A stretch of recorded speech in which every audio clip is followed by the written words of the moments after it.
Hello everyone, 8-Bit Flashback here.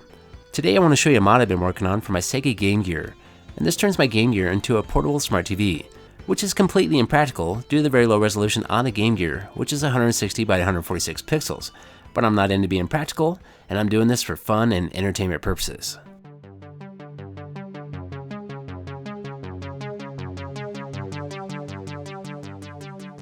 So I thought it'd be cool to take my Game Gear from 1991 and convert it to work as a smart TV in 2019. But due to the fact my Game Gear is in good working condition, I didn't want to do any actual mods to the Game Gear itself. So instead I used some Game Gear accessories to get the job done. This is the Game Gear TV Tuner, one of my favorite accessories. And it actually has an AV input that allows you to hook up external devices and use your Game Gear as a small TV. And to use this, it doesn't require any external power, it just plugs directly into that cartridge slot. And this is the Sega Power Back, which originally was an external battery that connected to the back of the Game Gear to give it some extra power. But now, after heavily modifying this, it's actually a portable Roku with its own battery supply, power switch, and charging port. So it still secures right to the back of the Game Gear, then it plugs in with an AV cable right to the top of that TV tuner. Now I'm going to power up my Game Gear, then turn on my Power Back, and Roku should start booting up.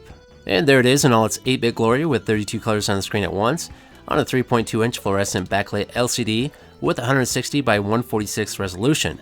And it looks absolutely horrible, but at the same time it screams retro from the 90s, which makes me feel right at home. And here is a quick look at how I did this. First I gutted a non-working power back, then I used a Roku Express, a slim 5-volt battery, a power switch, and various cables to make a portable Roku inside a power back shell.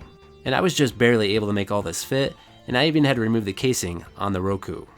And this is the end result, a very low resolution smart TV.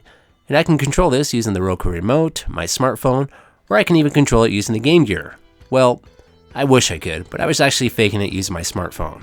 So let's go ahead and find an app to try out. Let's try out YouTube. And so I don't get a copyright issue, let's go ahead and just play one of my videos. So we'll go to history, and we'll pull up one of my most recent videos, and that's about the Sega channel with the Sega Genesis.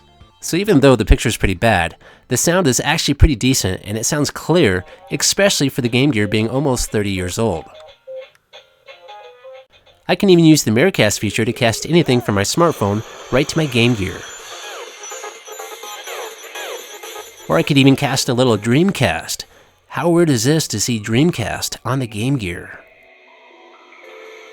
Okay, it's time for me to go. If you like this video, if you could, hit that like button, and I'm going to leave you with a commercial from the early 90s about the Game Gear. Have yourself a great day, and I'll see you next time. Some people are content to be entertained by simple one-color electronics. Somehow these people have just never heard of Game Gear, the multicolor portable from Sega, with tons of new titles. Yeah, some people are like that. But then some people like to eat pickled pork lips.